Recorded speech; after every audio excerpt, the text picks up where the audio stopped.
Hello student, आप सभी का हमारे यूट्यूब चैनल पर एक बार फिर से स्वागत है। आज हम लोग क्लास 10th के केमिस्ट्री का second chapter acid base and salt पढ़ेंगे। ये चैप्टर हमारे एग्जाम के लिए प्री बोर्ड एग्जाम के लिए बहुत ही जरूरी है और बहुत ही इंपॉर्टेंट चैप्टर है। इस चैप्टर से कम आपका 12 से 13 नंबर के क्वेश्चन कंपलसरी होता है। तो इस चैप्टर को हम लोग एकदम रिलेट करते हुए पढ़ेंगे, क्योंकि जो हम लोग पहला चैप्टर पढ़ चुके हैं chemical reaction and it's equation, और दूसरा चैप्टर हम लोग अब पढ़ेंगे एसिड बेस एंड सॉल्ट। तो एसिड बेस एंड सॉल्ट जो पढ़ेंगे वो हमारे मेटल नॉन मेटल से थोड़ा सा रिलेट करता है। क्या रिलेट करता है पहले बता देते हैं। जैसे कि जो एसिड होता है, ठीक है, एसिड का हम लोग केमिकल प्रॉपर्टीज पढ़ेंगे, बेस का केमिकल प्रॉपर्टीज पढ़ेंगे। तो एसिड और बेस के केमिकल प्रॉपर्टीज में मेटल्स का इन्वॉल्वेंस होता है, तो उसी केमिकल प्रॉपर्टीज को हम लोग मेटल के केमिकल प्रॉपर्टीज में मेंशन कर सकते हैं। जैसे कि एसिड को मेटल से रिएक्ट करवाएंगे तो क्या होगा, अगर उसी को मेटल लिखना होगा तो मेटल को एसिड से रिएक्ट करवाएंगे तो क्या होगा। तो इस तरीके से एक उल्टा सीधा करके हम लोग क्या कर सकते हैं कि उसको इसमें मेंशन कर सकते हैं, मेटल्स को एसिड में और एसिड को मेटल में। क्लियर है। तो और एक बात और आपको बता दे रहे हैं वीडियो की स्टार्टिंग में ही, कि अगर आपको इस एसिड बेस सॉल्ट का एक कंप्लीट नोट्स चाहिए होगा तो आप मुझे यूट्यूब पर सब्सक्राइब करिए, और सब्सक्राइब करके आप मुझे इंस्टाग्राम पे मैसेज करिए, मैं आपको सारा नोट्स जो रहेगा वो पीडीएफ के फॉर्म में भेज दूंगा। तो आइए शुरू करते हैं एसिड बेस एंड सॉल्ट। तो सबसे पहले एसिड, अगर हम लोग बहुत नॉर्मल तरीके से जाने तो एसिड जो होता है वो हम लोग घर में मोस्टली यूज करते हैं, जैसे टाइल्स वगैरह धोने के लिए, या तो फिर अपने वो वॉशरूम होता है, लैट्रिन होता है, वो सब धोने के लिए हम लोग यूज करते हैं। इसी तरीके से एसिड कई टाइप के हो सकते हैं, जैसे कि हो सकता है आपका स्ट्रॉन्ग एसिड, वीक एसिड, फिर आपका होता है ऑर्गेनिक एसिड, इनऑर्गेनिक एसिड। तो हम लोग खाते हैं जो उसमें भी एसिड होता है, हमारे पेट पेट में भी हाइड्रोक्लोरिक एसिड नाम का एक एसिड होता है। तो इस तरीके से एसिड जो होता है वो हर जगह अवेलेबल होता है, इसी चीज को हमें यहाँ पर पढ़ना है। तो शुरू करते हैं सबसे पहले एसिड से। अगर देखा जाए एसिड का डेफिनेशन तो आर्हेनियस के अकॉर्डिंग, आर्हेनियस एक साइंटिस्ट थे, केमिस्ट थे, उन्होंने एसिड के बारे में क्या बताया, उन्होंने ये बताया कि अगर मान लेते हैं कि कोई सब्सटेंस है, उस सब्सटेंस को अगर हम पानी में डिसोसिएट यानी डिजोल्व करते हैं, डिजोल्व करने पर हमें दो दे, क्या, एक पहला हाइड्रोजन आयन दे और दूसरा एक हाइड्रोनियम आयन दे। अगर ये दोनों देते हैं तो इसको हम क्या बोलेंगे, एसिड बोलेंगे। तो देखते हैं इसका डेफिनेशन। तो एसिड आर्हेनियस के अकॉर्डिंग ये रहेगा, acid are substance, acid are substance which dissociate, dissociate का मतलब होता है डिजोल्व करना यानी कि मिलाना, विच डिसोसिएट इन वाटर, ठीक है, यानी H2O में हम क्या करेंगे, मिलाएंगे। तो मिलाने पर ये हमें देगा to give hydrogen ion and hydronium ion, ये दोनों हमें वो देगा। अगर वो इस तरीके से दो आयंस वो हमें क्या करता है, गिव करता है, मतलब आफ्टर द रिएक्शन ये हमें प्रोडक्ट के फॉर्म में मिलता है, तो हम कहते हैं कि ये क्या है, एक हमारा सब्सटेंस एसिड है। तो इसका एग्जाम्पल अगर हम लोग देखना चाहें तो जैसे कि एग्जाम्पल में हम ले सकते हैं HCl, ठीक है। HCl को अगर हम लोग क्या करते हैं, वाटर में डिजोल्व करते हैं H2O में, तो हमें ये क्या मिलता है, H प्लस और Cl माइनस आयन, इस तरीके से हमें मिलता है। तो यहाँ पर ये H प्लस आयन मिला तो हम कह सकते हैं कि ये जो हाइड्रोक्लोरिक एसिड ये हमारा क्या है, एक तरीके का एसिड है, ठीक है। इसी तरीके से हाइड्रोनियम आयन के लिए देख लेते हैं। तो हाइड्रोनियम आयन का आपका ये हो सकता है, जैसे कि मान लेते हैं कि यह Cl है, ठीक है, इसी HCl को, ठीक ना, इसको हम फिर क्या करते हैं, H2O के साथ रिएक्ट करवाते हैं, तब हमें ये H3O प्लस मिल जाए और Cl माइनस मिल जाए। तो इस केस में भी हम क्या कर सकते हैं कि ये HCl हमारा क्या होगा, एक एसिड होगा, ठीक ना, अकॉर्डिंग टू क्या, आर्हेनियस। क्लियर हुआ। तो अगर किसी भी सब्सटेंस को वाटर में डिजोल्व करते हैं और डिजोल्व करने पर हमें क्या मिल जाए, हाइड्रोजन यानी आयन यानी कि H प्लस, हाइड्रोनियम आयन यानी कि H3O प्लस मिल जाए, तो उस सब्सटेंस को हम क्या बोलेंगे, एसिड बोलेंगे, ठीक है। तो इस तरीके से आपका हो गया एसिड। नेक्स्ट है इसका क्लासिफिकेशन ऑफ एसिड। तो क्लासिफिकेशन ऑफ एसिड जो होता है वो दो तरीके से हम कर सकते हैं। जैसे कि एक हो सकता है ऑन द बेसिस, पहला है आपका on the basis of source, मतलब जो सोर्स होता है, सोर्स के अकॉर्डिंग हम इसे क्लासिफाइड कर सकते हैं। और दूसरा हो सकता है on the basis of their ability to dissociate in aqueous solution, ठीक है। मतलब क्या, कि अगर हम किसी एसिड को एक्वस सोल्यूशन में डिजोल्व करें तो हमें क्या मिलता है, एक तरीके का जो भी मिलेगा वो उस तरीके से हम बोलेंगे कि ये हमारा एसिड है। कैसा एसिड होगा वो डिपेंड करेगा। तो उसके अकॉर्डिंग होता है आपका एक स्ट्रॉन्ग एसिड और एक वीक एसिड। तो एक्वस सोल्यूशन, क्लास 9th में पढ़ाया गया aqueous solution, non aqueous solution. तो अगर हम बात करें यूनिवर्सल सॉल्वेंट की बात करें, सोल्यूशन दो चीज से मिलकर बना होता है, एक बना होता है सॉल्यूट से, एक बना होता है सॉल्वेंट से। तो जिस चीज का क्वांटिटी ज्यादा होगा वो होता है आपका सॉल्वेंट, और जिस चीज का क्वांटिटी कम होता है वो होता है सॉल्यूट। तो इस तरीके से सॉल्वेंट में सॉल्यूट को डिजोल्व करते हैं, तो डिजोल्व करने पर वो हमारा क्या बनता है, सॉल्यूशन बनता है। अगर वो सॉल्वेंट अगर वाटर होगा, क्या होगा, वाटर, अगर वाटर होगा तो उस केस में हम क्या बोलेंगे, एक्वस सोल्यूशन। अगर वाटर नहीं होगा तो उसे हम क्या बोलेंगे, नॉन एक्वस सोल्यूशन। तो क्लास 9 का भी यहाँ पर थोड़ा सा हम बता दिए एक्वस सोल्यूशन कहते हैं कैसे, जैसे आपको प्रॉब्लम ना हो। एक्वस सोल्यूशन में जो वाटर होगा वो कंपल्सरी होगा, ठीक है, वाटर को होना बहुत जरूरी है। वाटर नहीं होगा तब हम एक्वस सोल्यूशन नहीं बोलेंगे। एक्वस, एक्वा, यहाँ से एक्वा वर्ड से ही एक्वस लिया गया है। वाटर का एक नाम और होता है जिसे हम एक्वा बोलते हैं, ठीक है ना। तो इस तरीके से ये हो जाएगा आपका एक्वस सोल्यूशन। अभी हम लोग जब मेटल नॉन मेटल पढ़ेंगे ना, वहां पर आपको एक पढ़ाएंगे एक्वा रेजिया, ठीक ना। एक्वा रेजिया भी एक सब्सटेंस होता है, उसमें हम हाइड्रोजन और नाइट्रोजन को 1:3 के फॉर्म में जब मिलाते हैं तो वो एक हमें से क्या बनता है, अमोनिया बनता है। तो उसी को एक्वा रेजिया बोला जाता है। तो वो बाद में आएगा, आते हैं अपने टॉपिक पर।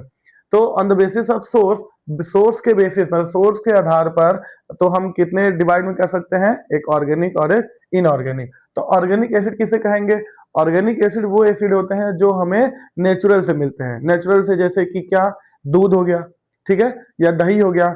दूध और दही में आपका मिलता है कौन सा एसिड, लैक्टिक एसिड मिलता है। उसके बाद टमाटर हो जाता है, टमाटर में आपका कौन सा एसिड मिलता है, ऑक्जेलिक एसिड मिलता है। उसके बाद आपका हो जाता है हल्दी, हल्दी जो टर्मरिक होता है, टर्मरिक में आपका कौन सा एसिड, टर्टेरिक एसिड मिलता है। इसी तरीके से कई सारे एसिड होते हैं, जैसे विनेगर हो गया, विनेगर भी लोग यूज करते हैं, विनेगर में आपका एसिडिक एसिड होता है।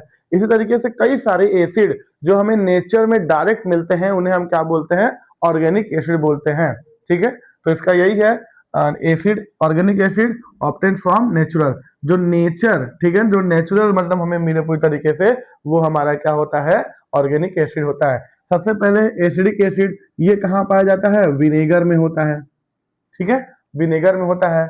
नेक्स्ट है आपका सिट्रिक एसिड। तो सिट्रिक एसिड में वो सारे फ्रूट, ठीक है ना, वो सारे फ्रूट जो कि सिट्रिक होते हैं, सिट्रिक फ्रूट उसे नाम बोलते हैं, ठीक ना।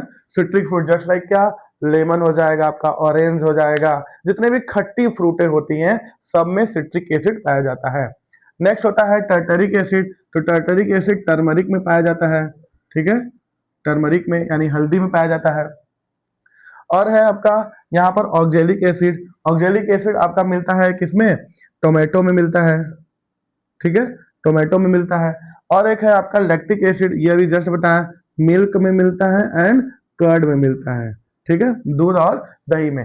तो ये सब हमारा क्या हुआ, ये सब हुआ एक ऑर्गेनिक एसिड जो कि ऑब्टेन क्या होता है, नेचुरल से, मतलब नेचुरल डायरेक्टली नेचर से क्या होता है, ऑब्टेन होता है। क्लियर है। तो इस तरीके से हम कह सकते हैं कि organic acid are those acid which obtained direct from the natural. For example, acidic acid, citric acid, tartaric acid, oxalic acid and lactic acid. Clear है। नेक्स्ट होता है आपका इनऑर्गेनिक एसिड। इनऑर्गेनिक एसिड क्या, जो कि हमें मिनरल से मिलते हैं। जैसे कई सारे मिनरल्स को हम रिएक्ट करवाकर बनाते हैं, या तो हम डायरेक्ट बोल सकते हैं मैन मेड एसिड, जो कि इंसानों के द्वारा बनाया जाता है, उसे हम क्या बोलते हैं, मैन मेड एसिड, या तो ऑर्गेनिक एसिड या तो आर्टिफिशियल, सॉरी इनऑर्गेनिक एसिड, या तो मैनमेड एसिड या तो आर्टिफिशियल एसिड। ये तीन टाइप के होते हैं। तीन कौन कौन, एक होता है आपका HCl हाइड्रोक्लोरिक एसिड, दूसरा होता है H2SO4 सल्फ्यूरिक एसिड, और तीसरा होता है HNO3 नाइट्रिक एसिड। तीन होते हैं जो कि हमें आर्टिफिशियल एसिड के नाम से जाने जाते हैं, और बात करेंगे तो इनऑर्गेनिक एसिड के नाम से जाने जाते हैं। तो इनऑर्गेनिक एसिड जो ऑब्टेन फ्रॉम मिनरल्स होता है, यही तीन है, एक है हाइड्रोक्लोरिक एसिड, दूसरा है H2SO4, तीसरा है HNO3। क्लियर है। तो इस तरीके से ये हो जाएगा आपका एसिड। क्लियर है ना। अब आते हैं on their ability to dissociate in aqua solution. Ability, जैसे कि किसी एसिड को हम पानी मिला रहे हैं पूरी तरीके से डिजोल्व हो जा रहा है, किसी एसिड को हम पानी मिला रहे हैं वो कंप्लीटली नहीं डिजोल्व हो रहा है, थोड़ा सा रेयरली डिजोल्व हो रहा है। कहने का मतलब है कि अगर कंप्लीटली डिजोल्व होकर H+ आयन देगा या तो हाइड्रोनियम आयन देगा, उस केस में हम बोलेंगे कि this acid is called a strong acid, ठीक है। अगर कोई एसिड को हम पानी में डिजोल्व करते हैं और वो पूरी तरीके से क्या होता है, डिसोसिएट एंड डिजोल्व होके H+ आयन देगा, तो उसे हम क्या बोलते हैं, स्ट्रॉन्ग एसिड बोलते हैं। स्ट्रॉन्ग एसिड में आपका 3 होता है, एक होता है हाइड्रोक्लोरिक एसिड, और एक होता है आपका H2SO4 सल्फ्यूरिक एसिड, और तीसरा होता है HNO3 नाइट्रिक एसिड। तो देखिए यही है स्ट्रॉन्ग एसिड में। स्ट्रॉन्ग एसिड को अगर हम लोग वाटर में डिजोल्व करेंगे तो कंप्लीटली डिजोल्व हो जाएगा, कंप्लीटली, ठीक है, पूरी तरीके से डिजोल्व होकर हमें क्या देगा, H+ आयन या तो H3O+ आयन, हाइड्रोनियम आयन देगा। क्लियर है। तो ये होता है HCl हाइड्रोक्लोरिक एसिड, दूसरा होता है H2SO4 सल्फ्यूरिक एसिड, तीसरा होता है HNO3 नाइट्रिक एसिड। ठीक है, इस तरीके से ये हमारा हो जाएगा। नेक्स्ट है इसका वीक एसिड। वीक एसिड क्या होगा, तो वीक एसिड मतलब कि अगर पानी में डिजोल्व करते हैं तो वो कंप्लीटली डिजोल्व नहीं होता है, बहुत रेयरली डिजोल्व होता है, मतलब होगा लेकिन बहुत ही कम, और डिजोल्व होगा बहुत ही कम H+ और हाइड्रोनियम आयन देगा, तो उसको हम क्या बोलेंगे, वीक एसिड बोलेंगे। तो जितने भी ये हम लोग पढ़े हैं ऑर्गेनिक एसिड, जितने भी हम लोग ये ऑर्गेनिक एसिड पढ़े हैं ना, सब के सब होते हैं आपके वीक एसिड, और जितने भी स्ट्रॉन्ग एसिड पढ़े हैं सब के सब आपके होते हैं इनऑर्गेनिक एसिड। ये याद रखे रहिएगा, ठीक ना। तो ऑर्गेनिक एसिड का एक नाम और हो सकता है क्या, वीक एसिड, ठीक है, और इनऑर्गेनिक का क्या हो सकता है, स्ट्रॉन्ग एसिड, ठीक ना। तो इसमें आपका वही आ जाएगा जैसे कि हम यहाँ पर लिखे हैं क्या, acidic acid and formic acid and all organic acid. ये ऑर्गेनिक एसिड में क्या क्या, acidic acid, citric acid, tartaric acid, oxalic acid and lactic acid, ये सब क्या हो जाएगा, हमारा एक वीक एसिड हो जाएगा। और वीक एसिड का डेफिनेशन क्या हो जाएगा, if the substance dissolve in water then is the rarely dissolve या rarely dissociate and give the very rarely H+ ion or hydronium ion, then this acid is called the weak acid। And strong acid का same इस तरीके से definition हो जाएगा। तो ये हो गया स्ट्रॉन्ग एसिड और ये हो गया वीक एसिड। ये एग्जांपल याद रखिएगा, किसी न किसी एक स्ट्रॉन्ग या वीक एसिड का नाम जरूर पूछ देता है, या तो इस तरीके से पूछ देगा या तो पूछ देगा आपका कि जैसे एमसीक्यू क्वेश्चन दे देगा, 4 ऑप्शन लिख देगा, 4 ऑप्शन में ये देखना कि किसी एसिड के साथ किसी भी कंपाउंड जो रहेगा कार्बन लगा रहेगा तो आपका वो वीक हो जाएगा, अगर कार्बन नहीं लगा रहेगा तो वो स्ट्रांग हो जाएगा। ये याद रखिएगा, बहुत आसान तरीका है कि अगर कार्बन के साथ कंपाउंड बना है तो आपका वीक, अगर विदाउट कार्बन बना है कंपाउंड तो आपका स्ट्रांग, ठीक है ना। तो ये हो जाएगा, इतना हो गया ये एसिड के डेफिनेशन और एसिड के क्लासिफिकेशन। अब आते हैं इसकी प्रॉपर्टीज क्या होती है, क्योंकि एसिड होगा तो उसका कुछ ना कुछ प्रॉपर्टीज होगा। तो प्रॉपर्टीज क्या होता है, तो एसिड जो होता है रियरली, अगर टेस्ट की बात करें तो टेस्ट करने में सोर टेस्ट होता है, यानी कि खट्टा। कोई भी है, जैसे हम लोग दही दही खाते हैं, कैसा लगता है, खट्टा लगता है। विनेगर विनेगर आप थोड़ा सा क्या करो, टेस्ट करो, खट्टा लगता है। हल्दी को हम थोड़ा सा टेस्ट करते हैं, क्या लगता है, खट्टा लगता है। तो मोस्ट ऑफ ऑल जो एसिड होते हैं वो सारे सोर टेस्ट होते हैं, ठीक है ना। तो पहला प्रॉपर्टी इसका यही हो जाएगा, एसिड हैव अ सोर टेस्ट, यानी कि एसिड क्या होते हैं, खट्टे होते हैं। दूसरा हो जाएगा acid turn blue litmus to red, acid क्या करता है, ब्लू लिटमस को रेड कर देता है। इसको एक शॉर्ट फॉर्म में याद रखे रहिए, बी, ठीक है, ABR, ये शॉर्ट फॉर्म याद रखे रहिएगा। ABR से ए से एसिड, ये ब्लू और ये रेड, ठीक ना, यानी एसिड क्या करता है, ब्लू से रेड कर देता है। ABR याद रखे रहिएगा, ये बहुत आसान होता है। एमसीक्यू क्वेश्चन पूछता है कि ना, एमसीक्यू क्वेश्चन में पूछ देगा कि किसी लिटमस पेपर में हम लोग एसिड डालेंगे तो वो क्या होगा, blue to red, red to blue, या इसी तरीके से एग्जाम्पल कुछ भी पूछ दे देगा, ठीक ना। ये इंडिकेटर की तरह एक तरीके से होता है।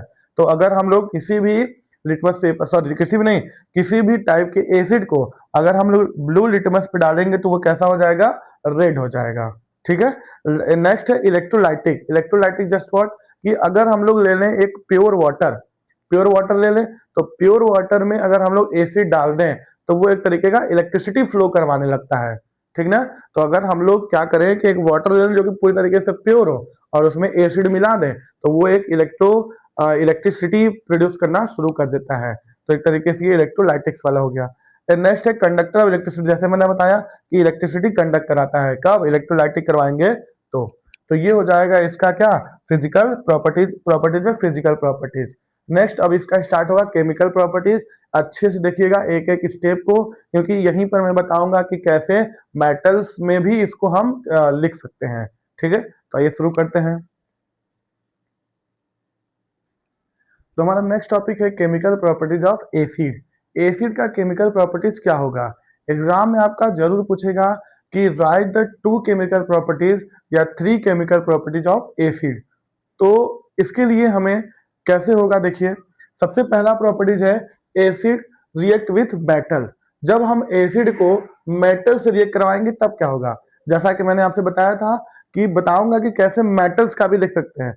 तो अगर मेटल का केमिकल प्रॉपर्टी लिखना होगा, जैसे यहाँ केमिकल प्रॉपर्टीज ऑफ एसिड है, अगर आपको केमिकल प्रॉपर्टीज ऑफ मेटल लिखना होगा तो वहां पर भी सेम कॉन्सेप्ट होगा। क्या?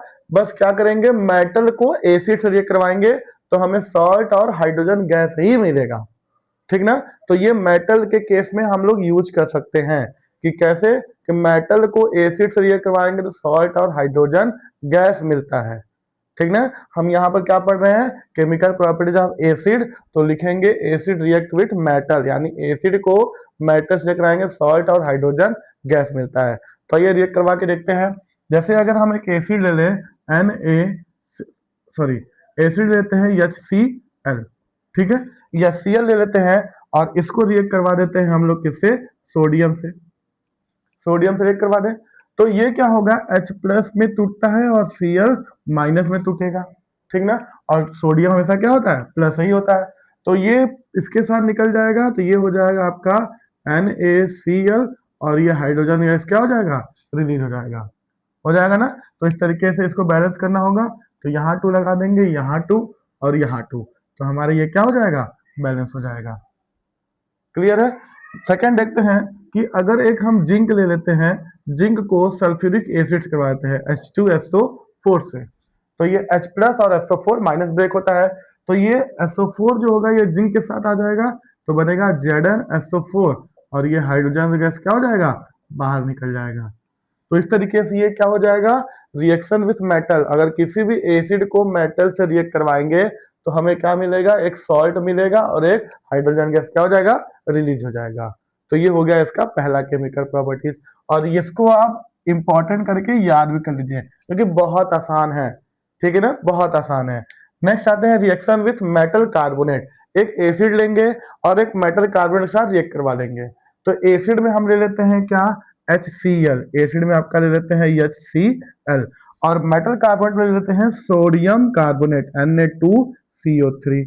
तो इसको रिएक्ट करवाते हैं, देखते हैं क्या बनता है। तो क्या क्या बनेगा, पहले तो बनेगा सॉल्ट, यानी कि ये Na और ये Cl एक साथ हो जाएंगे, ये NaCl सॉल्ट बन गया, ठीक है। उसके बाद ये जो है कार्बन डाइऑक्साइड एंड वाटर को रिलीज करवा देते हैं, कार्बन डाइऑक्साइड रिलीज होगा और वाटर क्या हो जाएगा, बच जाएगा।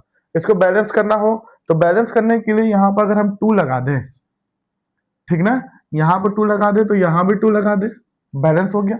देख लीजिए यहाँ पर हाइड्रोजन कितना, 2, यहाँ क्लोरीन कितना, 2, तो इधर हाइड्रोजन सोडियम और क्लोरीन 2, हाइड्रोजन यहाँ 2, कार्बन यहाँ 1, यहाँ कार्बन 1, ऑक्सीजन यहाँ 3, यहाँ 2 और एक ये 3, हो गया ना। इस तरीके से एसिड को हम किससे रिएक्ट करवाएं, मेटल कार्बोनेट से। एक और रिएक्शन करवा के दिखाते हैं, जैसे कि ले लेते हैं आपका H2SO4, H2SO4 को हम लोग रिएक्ट करवा देते हैं किससे, सोडियम कार्बोनेट से Na2CO3 से, तब क्या बनेगा, तो ये हो गया हमारे पास एक सोडियम कार्बोनेट और ये हो गया एक एसिड। तो इन दोनों को रिएक्ट करवाएंगे तो फिर बनेगा सोडियम सल्फेट Na2SO4 बन जाएगा, और आपके उसके बाद कार्बन डाइऑक्साइड रिलीज हो जाएगा और वाटर भी बच जाएगा, ठीक है ना। इसको बैलेंस करना हो तो देखिए बैलेंस ऑलरेडी दिख रहा होगा, इसमें कुछ करना ही नहीं है, हो गया। नेक्स्ट है reaction with metal hydrogen carbonate. Metal hydrogen carbonate bicarbonate नाम से बोला जाता है। तो अगर हम एसिड को मेटल हाइड्रोजन कार्बोनेट से भी रिएक्ट करवाएंगे तो भी हमें सॉल्ट, कार्बन डाइऑक्साइड और वाटर ही मिलता है, ठीक ना। मतलब दोनों रिएक्शन सेम है, बस क्या है कि इनका मेटल कार्बोनेट हाइड्रोजन कार्बोनेट है, यहाँ पर मेटल कार्बोनेट, ठीक ना। यहाँ पर है आपका मेटल कार्बोनेट और यहाँ पर है मेटल हाइड्रोजन कार्बोनेट, है ना। तो अगर एसिड को मेटल हाइड्रोजन कार्बोनेट से करवाएंगे तो क्या बनेगा, आइए करवा के देखते हैं। तो हम ले लेते हैं एसिड में आपका HCl ले लेते हैं और हाइड्रोजन कार्बोनेट में आपका मेटल कार्बोनेट में ले लेंगे सोडियम बाइकार्बोनेट NaHCO3, ठीक है। तो इसको रिएक्ट करवाने पर सबसे पहले हमारा क्या बनता है, सॉल्ट यानी कि NaCl बन जाएगा, एंड प्लस कार्बन डाइऑक्साइड क्या हो जाएगा, रिलीज हो जाएगा, और क्या हो जाएगा, वाटर। हो गया। तो इस तरीके से ये हमारा हो जाएगा क्या, sodium by metal hydrogen carbonate को, यानी सोडियम हाइड्रोजन कार्बोनेट को मेटल से कराने पर क्या मिला, सॉल्ट मिला, कार्बन डाइऑक्साइड मिला और वाटर मिला। ठीक है ना, इस तरीके से ये हो जाएगा। ये दोनों थोड़ा सा डिफिकल्ट होता है याद करने में, थोड़ा थोड़ा सा प्रॉब्लम होता है, लेकिन आप थोड़ा सा कोशिश करेंगे तो याद कर लेंगे। ठीक है ना। नेक्स्ट आते हैं रिएक्शन विथ बेस। ये तो एकदम समझ आइए कि यूनिवर्सल, यूनिवर्सल मतलब हर जगह एप्लीकेबल है। हर जगह कैसे एप्लीकेबल है, बेस का जब हम लोग केमिकल प्रॉपर्टी पढ़ेंगे ना, वहां पर भी मेंशन करेंगे। जब सॉल्ट को बनाएंगे तो भी मेंशन करेंगे, एसिड को बनाएंगे तो भी मेंशन करेंगे। तो ये एक तरीके से यूनिवर्सल बोल सकते हैं इसको। ठीक है। तो अगर हम लोग क्या करें कि एक एसिड ले लें, एसिड में ले लें HCl, ठीक है, और बेस में लेते हैं NaOH। तो इनको जब रिएक्ट करवाएंगे तो ये आपका हो जाएगा NaCl, और H2O क्या हो जाएगा, बाहर निकल जाएगा। हो जाएगा। तो इस तरीके से हमारे ये क्या हो गया, एसिड को बेस से रिएक्ट कराने में सॉल्ट एंड वाटर मिला। ठीक है, इस तरीके से ये हो जाएगा। नेक्स्ट है, नेक्स्ट आपका है एसिड को मेटल ऑक्साइड। ठीक है, एसिड को मेटल ऑक्साइड से कराने पर क्या मिलेगा, तो हम एसिड में लेते हैं आपका HCl, और मेटल ऑक्साइड में लेते हैं कॉपर ऑक्साइड। ठीक है, तो इसको रिएक्ट करवाएंगे तो हमें पहले मिलेगा Cu। ठीक है, CuCl2, और वाटर क्या हो जाएगा, रिलीज हो जाएगा। ठीक है। तो इस तरीके से एसिड को मेटल ऑक्साइड से करने पर क्या मिले, कॉपर क्लोराइड, और क्या मतलब में सॉल्ट और वाटर मिलता है। इसको कॉपर क्लोराइड बोलते हैं और ये वाटर है। तो ये हो जाएगा हमारा क्या, केमिकल प्रॉपर्टीज। इसमें आप इसको याद कर सकते हो, और ये लास्ट वाला, ये दो आप याद कर लीजिए, हर जगह काम आएगा। और ये तीसरा वाला भी बहुत ज्यादा डिफिकल्ट नहीं है। ये तीनों बहुत इजी है। 5 आपको बताएं, 2 पूछता है, 3 बहुत आसान है याद करना। आप याद करके कोई भी लिख सकते हो। ठीक है। तो ये हो गया क्या, एसिड, एसिड के टाइप्स, क्लासिफिकेशन, डेफिनेशन और फिजिकल प्रॉपर्टीज, एंड ये केमिकल प्रॉपर्टीज। अब हम लोग आते हैं इसके सेकंड टॉपिक पर, जो है कि बेस। आइए शुरू करते हैं बेस को। तो नेक्स्ट टॉपिक हमारा होगा बेस। जैसे हम लोग एसिड के बारे में पढ़े, एसिड का डेफिनेशन, उसका क्लासिफिकेशन, उसका फिजिकल प्रॉपर्टीज, केमिकल प्रॉपर्टीज, वैसे ही यहाँ पर हम लोग बेस के बारे में पढ़ेंगे। तो बेस की बात करें तो जैसे एसिड क्या कर रहे थे कि वाटर में, अरेनियस ने क्या बताया था कि एसिड को अगर वाटर में डिजोल्व करते हैं तो hydronium ion and hydrogen ion दे रहा था। उसी तरीके से अगर किसी बेस को अगर हम लोग वाटर में डिजोल्व करेंगे तो वो हमें OH यानी हाइड्रोक्साइड आयन देता है। ठीक है। तो आर्हेनियस ने यही बताया है, द सब्सटेंस विच डिसोसिएट यानी डिजोल्व इन वाटर। ठीक है, अगर कोई भी सब्सटेंस यानी किसी भी बेस को अगर हम लोग वाटर में क्या करें, डिजोल्व करें, तो हमें वो क्या देता है, हाइड्रोक्साइड आयन देता है। क्लियर है। ये हो जाएगा इसका क्या, डेफिनेशन। जैसे कि हम क्या ले लेते हैं NaOH, NaOH लेते हैं, इसको वाटर में डिजोल्व कर देंगे। तो वाटर में डिजोल्व करने पर, ठीक है, वाटर में डिजोल्व करने पर हमें क्या देगा, OH माइनस आयन। तो यानी कि ये हाइड्रोक्साइड क्या है, हमारा एक टाइप का बेस है। क्लियर है। अब आते हैं इसके क्लासिफिकेशन पे। क्लासिफिकेशन ऑफ बेस में इसको हम 2 तरीके से क्लासिफाइड कर सकते हैं। एक आप क्लासिफाइड कर सकते हैं स्ट्रॉन्ग बेस, और दूसरा क्लासिफाइड कर सकते हैं वीक बेस। तो स्ट्रॉन्ग बेस कैसे कहेंगे, तो अगर किसी बेस को हम लोग क्या करें, किसी एक्वस मीडियम में या एक्वस सॉल्यूशन में डिजोल्व करें, अगर वो पूरी तरीके से डिजोल्व होकर और OH माइनस आयन दे, पूरी तरीके से यानी कंप्लीटली डिजोल्व हो जाए, if the substance dissolve in completely in the aqueous solution, then it give the completely OH minus ion, then the base is called the strong base. For example, KOH यानी potassium hydroxide, उसके बाद sodium hydroxide, 2 are there. दो जो क्या होता है कि बहुत ही स्ट्रांग होता है, एक होता है पोटेशियम हाइड्रोक्साइड और एक होता है सोडियम हाइड्रोक्साइड। ठीक है ना। तो ये हो जाएगा हमारा strong acid, sorry strong base. Weak base, the substance which dissolve in which dissociate in water and it dissolve in rarely in the aqueous medium and give the rarely OH minus ion, then the substance are called the weak base. For example, आपका हो जाएगा magnesium hydroxide, calcium hydroxide etcetera. ठीक है, definition देख लेते हैं। Definition यहाँ पर नहीं है, फिर भी मैंने बता दिया। The substance will dissolve in water and dissolve completely in the aqueous medium and it give the OH minus ion, then the substance are called the strong base. For example, sodium hydroxide and potassium hydroxide. And next week base, Wick base में आपका आ जाएगा magnesium hydroxide and calcium hydroxide. ठीक है, इस तरीके से ये क्या हो जाएगा, इसका क्लासिफिकेशन। नेम याद रखेंगे, ठीक है, क्योंकि आपका एमसीक्यू क्वेश्चन भी पूछ सकता है, find out the some strong base, तो उसमें दिया रहेगा 4 ऑप्शन, उसमें से जो भी एक रहेगा आपको टिक करना पड़ेगा। तो 2 ही होता है, कौन कौन, एक होता है पोटेशियम हाइड्रोक्साइड, एक होता है सोडियम हाइड्रोक्साइड। फिर आते हैं इसके प्रॉपर्टीज ऑफ बेस में आते हैं, इसके प्रॉपर्टीज क्या होता है। तो जैसे उसमें पढ़े थे केमिकल प्रॉपर्टीज और फिजिकल प्रॉपर्टीज, वैसे इसमें भी देखेंगे chemical properties and physical properties. तो ये है पहला फिजिकल प्रॉपर्टीज। तो उसमें जैसे हम लोग पढ़े थे कि एसिड हमारा कौन सा टेस्ट होता है, खट्टा, यानी कि सोर टेस्ट होता है। तो बेस कैसा होगा, base are the bitter taste, यानी कि कड़वा होता है। स्वाद में क्या होता है, कड़वा होता है। तो बेस आर सोपी इन नेचर, टच, ठीक है, मतलब टच करने पे बहुत ही सोपी, मतलब बहुत ही सॉफ्ट सॉफ्ट लगता है। ठीक है, इस तरीके से सोपी टच होता है। Base turn red litmus to blue, ठीक है, ये क्या करता है, रेड लिटमस को ब्लू करता है, यानी कि BRB, base turn red to blue, ये याद रखिएगा, BRB। उसमें क्या बताए थे, ABR, यहाँ पर क्या है, BRB। ठीक ना, ये याद रखिए। तो ये इंडिकेटर के फॉर्म में हम लोग पढ़ सकते हैं। फिर है conduct electricity in aqueous medium. तो जैसे उसमें बताया था कि ये पूरी तरीके से क्या होता है, इलेक्ट्रोलाइट, यानी कि अपने आयन ब्रेक हो जाते हैं और आयन ब्रेक होकर क्या देते हैं, एक इलेक्ट्रिसिटी कंडक्ट कराना शुरू कर देते हैं। तो ये हो जाएगा इसका क्या, फिजिकल प्रॉपर्टीज। आते हैं इसके केमिकल प्रॉपर्टीज पे। तो केमिकल प्रॉपर्टीज पे 3 है जो कि बहुत इंपॉर्टेंट, तीनों इंपॉर्टेंट है। पहला है रिएक्शन विथ मेटल। तो जैसे मैंने बताया था मेटल की यहाँ हमें केमिकल प्रॉपर्टी 2 मिला, पहला रिएक्शन विथ एसिड, दूसरा रिएक्शन विथ बेस। अगर बेस को मेटल से कराएंगे तब कुछ न कुछ बनेगा और मेटल को एसिड से कराएंगे तब कुछ न कुछ बनेगा। तो यहाँ पर 2 हमें मिला मेटल का, उसमें हम लोग जब 3rd चैप्टर पढ़ेंगे तो इस केमिकल प्रॉपर्टीज को यूज करेंगे। तो रिएक्शन विथ मेटल को अगर हम क्या करें, किसी बेस को मेटल के साथ क्या करें, रिएक्ट कराएं, तो हमें सॉल्ट मिलता है और हाइड्रोजन गैस रिलीज होता है। तो आइए देखते हैं कैसे वो होगा। तो यहां पर हम बेस ले लेते हैं, जैसे कि बेस में NaOH, ठीक है, NaOH लेते हैं, ठीक ना। NaOH लेने पर ये सॉरी, यहाँ पर हाइड्रोजन गैस नहीं होता है, यहाँ पर आपका वाटर होता है, ठीक ना, ये वाटर होता है, सॉल्ट एंड वाटर होता है। तो सोडियम हाइड्रोक्साइड लेते हैं और मेटल में जैसे ले लेते हैं कोई भी, जैसे मेटल्स आपका एग्जाम्पल में मेटल आपका कौन सा हो सकता है, मेटल में जैसे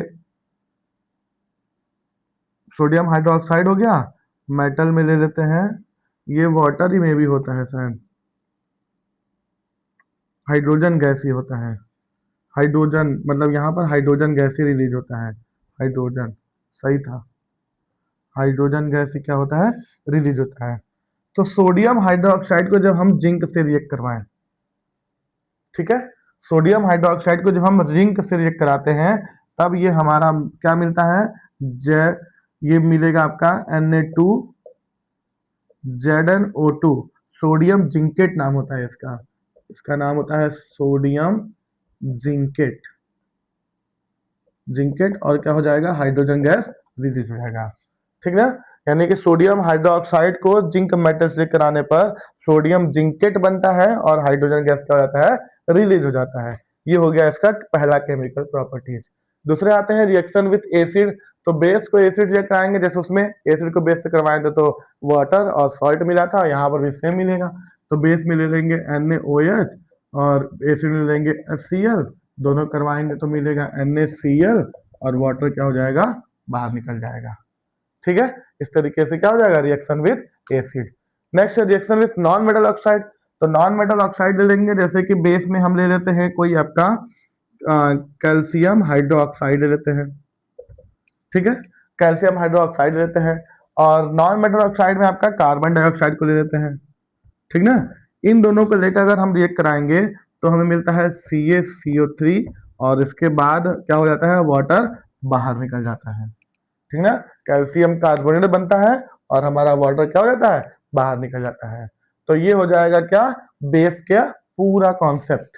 क्लियर है। इसके बाद नेक्स्ट रहता है जैसे pH scale and pH indicator. तो पीएच स्केल या पीएच इंडिकेटर कभी कभी पूछ देता है क्या होता है। तो पीएच एक क्या होता है, लॉगरिथम के होता है फॉर्म में, कभी कभी पूछता है। तो अगर पीएच इंडिकेटर की बात करेंगे तो पीएच इंडिकेटर जो होता है ये 7 तक होता है। ठीक है, ये कुछ इस तरीके का होता है। इसमें 7 मतलब 1 से स्टार्ट होगा, 1 2 3 4 5 6 एंड 7, 8 9 10 11 12 13 14। ठीक है, इस तरीके से ये स्टार्ट होता है पीएच स्केल। पीएच स्केल में अगर 1 से लेकर 6 तक बात करेंगे तो इनका नेचर होता है एसिडिक नेचर। ये क्या होते हैं, एसिड होते हैं। अगर हम 8 से लेकर 9 तक लेंगे, 14 तक लेंगे, तब ये होता है बेसिक नेचर, बेसिक नेचर। और 7 की बात करेंगे तो ये न्यूट्रल यानी कि सॉल्ट होता है। ठीक ना, 7 एग्जैक्ट 7 होगा तो क्या होगा, सॉल्ट। अगर 1 से लेकर 6 तक पीएच वैल्यू इसका वेरी करेगा तो एसिड, और 8 से लेकर 14 तक करेगा तो बेस। ये एक इंक्रीजिंग ऑर्डर में है। ठीक ना, मतलब सबसे ज्यादा आपका कहाँ होगा, 1 पे, फिर धीरे धीरे धीरे यहाँ कम होगा, फिर यहाँ से स्टार्ट होगा तो 14। सबसे स्ट्रॉन्ग बेस का जो पीएच वैल्यू होता है वो होता है 14, और सबसे स्ट्रॉन्ग एसिड का होता है 1। ठीक है, इस तरीके से हम बता सकते हैं पीएच स्केल के बारे में। ठीक है, कभी कभी पूछता है जैसे कि पूछ देगा कि what is the pH value of blood, what is the pH value of acid, what is the pH value of base, या कोई नाम दे देगा, इस तरीके से पूछता है। ठीक ना, तो उसको एक बार आप जैसे ब्लड का और 2-3 और एग्जांपल्स है उनको आप एक बार गूगल से सर्च करके देख लीजिएगा, या तो अगर नहीं समझ में बता दीजिएगा, उस पर मैं एक शॉर्ट वीडियो बना के डाल दूंगा कि पीएच स्केल किस पर पूछता है। नेक्स्ट होता है salt, family of salt. Family of salt बहुत इंपॉर्टेंट टॉपिक है इस चैप्टर का, और वहीं से आपका मोस्ट ऑफ ऑल क्वेश्चन आपका वहीं से आता है, मोस्ट ऑफ ऑल क्वेश्चन। ठीक है ना, तो सबसे पहले उसमें आपको पढ़ना पड़ेगा कॉमन सॉल्ट, दूसरा होता है baking baking powder, washing powder, फिर उसके बाद आपका आता है पीओपी, ऐसे करके 4-5 है जो कि बहुत इंपॉर्टेंट है। ब्लीचिंग पाउडर 5 है total.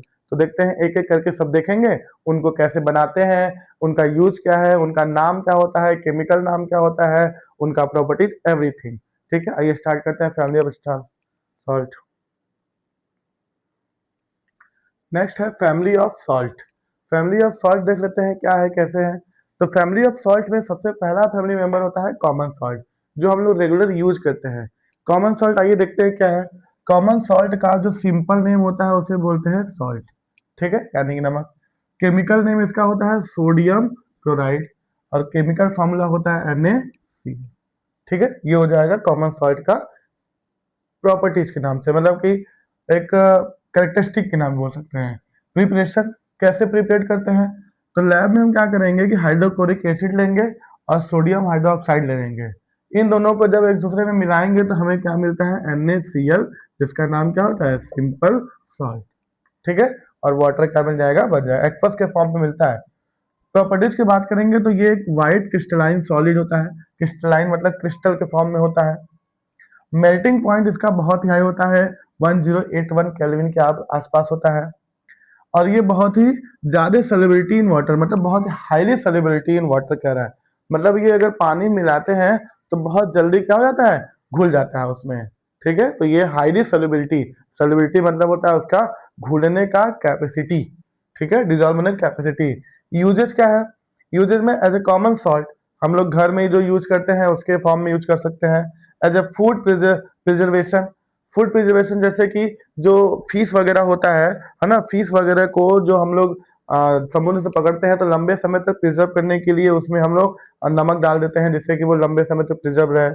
As a deicing agent, deicing agent मतलब जैसे कि अगर आप कहीं घूमने जाते हैं, जैसे श्रीनगर वगैरह जाएंगे घूमने, तो वहां पे जब रोड पे पूरा बर्फ पड़ जाता है तो नमक डाल दिया जाता है जिससे कि वो रोड क्या हो जाता है, खाली जाता है। मतलब रोड से आइस को हटाने के प्रोसेस को बोलते हैं क्या, D icing agent, D icing बोलते हैं। और उसी में हम किसको यूज करते हैं, नमक को, तो ये एजेंट होता है जिससे कि वो उसका क्या करता है, रोड से नमक को हटा देता है। तो ये हो जाएगा इसका कॉमन सॉल्ट।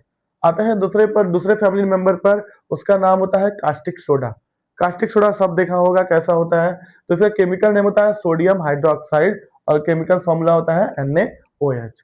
इसको कैसे बनाते हैं, तो सोडियम क्लोराइड को अगर वाटर के साथ रिएक्ट करवा देते हैं तो इसी का उल्टा है, देखिए इसी का उल्टा रिएक्शन है, तो ये हमें क्या मिल जाता है, sodium hydroxide and chlorine gas क्या होता है, रिलीज हो जाता है। तो यही सोडियम हाइड्रोक्साइड का नाम क्या होता है, कास्टिक सोडा या तो सोडियम हाइड्रो ऑक्साइड। प्रॉपर्टीज क्या होता है, it is the white translucent solid. Translucent मतलब क्या, कि बहुत रेयरली जो लाइट है उस पार से इस पार जाए। इसका मेल्टिंग पॉइंट जो होता है 591 केल्विन के आसपास होता है। और ये एक्सोथर्मिक इन नेचर, मतलब अगर एक्सोथर्मिक मतलब क्या, एनर्जी रिलीज करना है कि एब्जॉर्ब करना, एनर्जी इसमें क्या होता है, एब्जॉर्ब करना होता है, रिलीज करना नहीं होता है, उसी में मिल जाता है एनर्जी। ठीक है, तो ये एक्सोथर्मिक इन नेचर हो जाता है।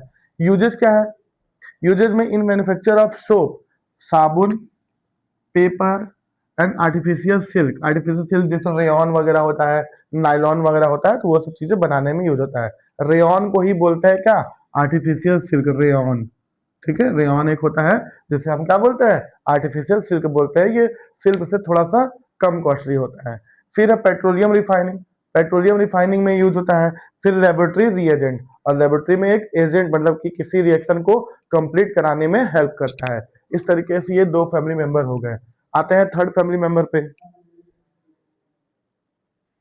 तो तीसरा फैमिली मेंबर है इसका बेकिंग सोडा। बेकिंग सोडा को हम लोग खाने वाला सोडा के नाम से भी जानते हैं। इसका केमिकल नेम होता है सोडियम हाइड्रोजन कार्बोनेट और इसका फॉर्मूला होता है NaSCO3। ठीक है, ये इसका हो जाएगा फॉर्मूला। फॉर्मूला और केमिकल नेम सबका याद रखेंगे। तो कैसे इसको प्रिपेयर करते हैं, तो सोडियम कार्बोनेट को कार्बन डाइऑक्साइड एंड वाटर के साथ जब मिलाते हैं तब जाकर हमें क्या मिलता है, बेकिंग सोडा।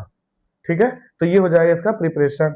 इसका प्रॉपर्टीज क्या होगा, ये एक व्हाइट क्रिस्टलाइन पाउडर होता है, व्हाइट कलर का एक थिक पाउडर होता है। इसका alkalic in nature, alkalic just like what, कि अगर हम लोग पानी मिला दें पूरी तरीके से क्या हो जाता है, घुल जाता है।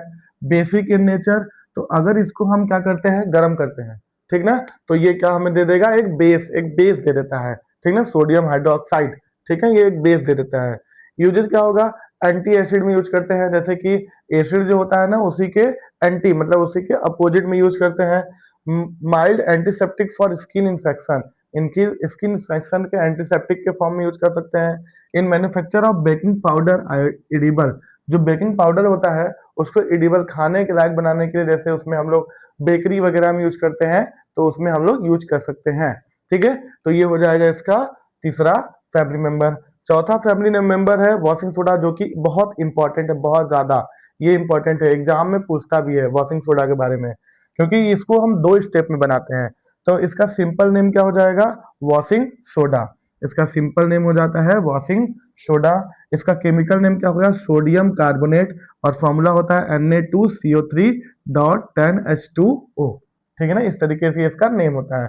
कैसे बनाते हैं इसको, सॉल्वे प्रोसेस से बनाते हैं। एग्जाम में सीधे पूछेगा, सीधे सीधे बोलेगा कि prepare the washing soda with the help of the Solvay process. ठीक है, डायरेक्ट क्वेश्चन पूछता है। तो सॉल्वे प्रोसेस बनाने के लिए सबसे पहले हम सोडियम हाइड्रोजन कार्बोनेट को गर्म करते हैं, तो ये sodium carbonate carbon dioxide water में ब्रेक होता है। तो फिर इसी सोडियम कार्बोनेट को लेकर दोबारा हम 10 मोल्स ऑफ वाटर के साथ रिएक्ट कराते हैं, तब जाकर हमारा क्या बनता है, washing soda Na2CO3 and dot 10H2O। ठीक है, इसका प्रॉपर्टीज क्या होता है, तो ये भी एक व्हाइट क्रिस्टलाइन, ठीक है ना, देखिए सब में क्या कॉमन है, व्हाइट क्रिस्टलाइन सॉलिड। फिर है सॉल्युबल इन वाटर, मतलब इसको जब पानी मिलाते हैं बहुत आसानी से बहुत अच्छे से घुल जाता है। हाइड्रोस्कोपिक इन नेचर, जब पानी मिलाते हैं तो एक झाग के फॉर्म में देता है ना, उसी झाग के प्रॉपर्टीज को बोलते हैं हाइड्रोस्कोपिक। ठीक है, इसका यूज क्या है, वाटर सॉफ्टनिंग मतलब पानी को साफ करने में।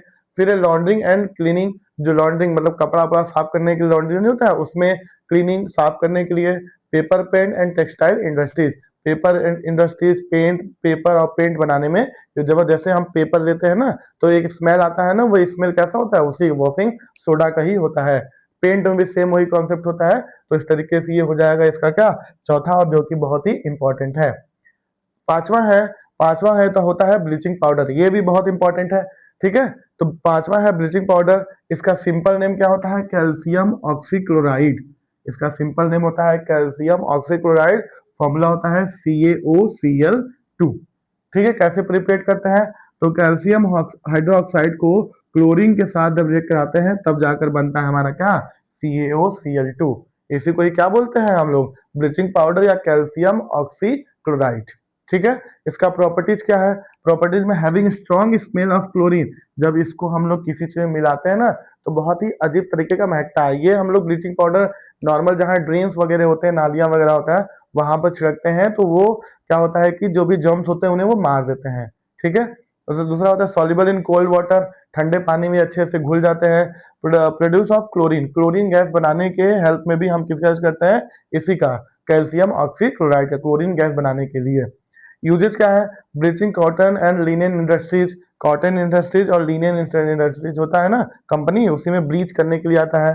फिर ब्लीचिंग वुड प्लम, जो पेपर इंडस्ट्रीज होते हैं जैसे पेपर वगैरह बनाए जाते हैं, वहां पर वुड प्लम में तो जो उसके छिलके होते हैं उनको ब्लीच यानी साफ करने के फॉर्म में होता है।